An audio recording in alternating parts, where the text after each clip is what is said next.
All right, so switching gears now, we've got a hot topic that's shaking up bedtime traditions.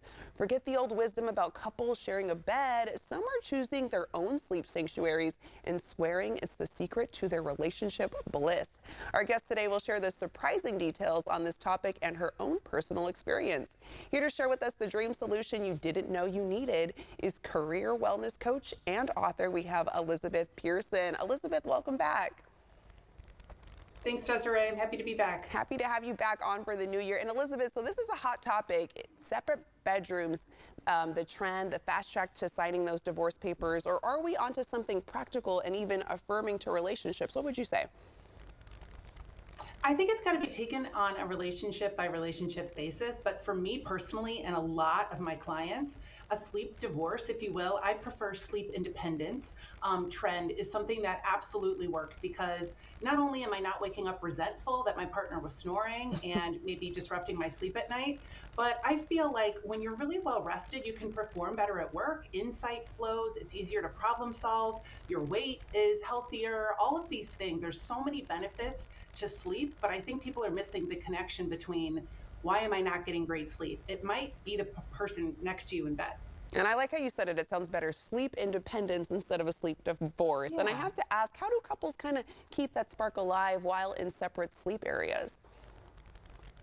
It's so interesting. Everybody, this is kind of like the hot topic, right? Like intimacy it's something that kind of goes out the door when your spouse or your partner goes to the other room. I don't think so.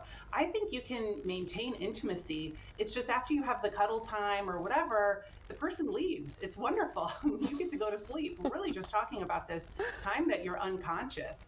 Everything else stays the same. It really is just like, okay, time to sleep. And normally when couples would just roll to the other side of the bed to go to sleep, that's when one person can just get up and go to their room, and you can spread out and have the entire bed to yourself and be ensured a wonderful night of peaceful rest. Okay, so I mean, what's the silver lining to this unusual agreement? I think it's different for everybody, but for me personally, I can really trace back points in my life when I was thriving in my career, when I decided to write a book, when I had more confidence. And all of it really kind of goes back to this 8 years ago when we decided to go both feet in on sleeping in separate bedrooms.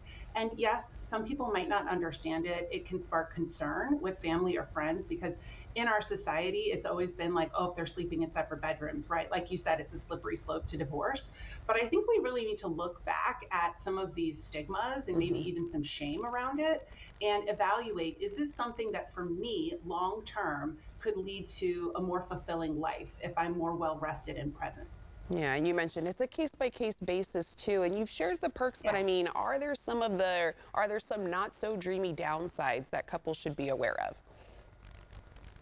I think so. I think one thing for me was we kind of missed that pillow talk time. And so what we do now is we'll really kind of carve out time when we're maybe a little bit more present and energized. For us, it's right after dinner. We'll excuse our kids. We'll let them go have an hour of screen time or go do their homework. And that's when we can really sit and have that connection time.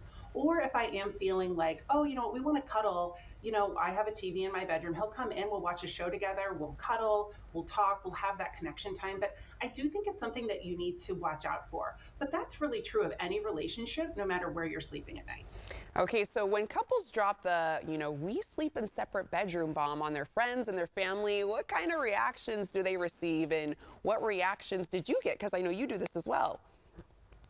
Yeah, Desiree, it's so funny. I mean, our extended family didn't really ask many questions. We'll go home to Chicago to visit them, and they lovingly will give us separate bedrooms. I mean, sometimes it's a little tight, but the oddest looks we get are from like hotel managers, right? When we're checking in, and they're like, we see you've reserved 2 beds. We'll go ahead and upgrade you to king. And we're like, no, thanks.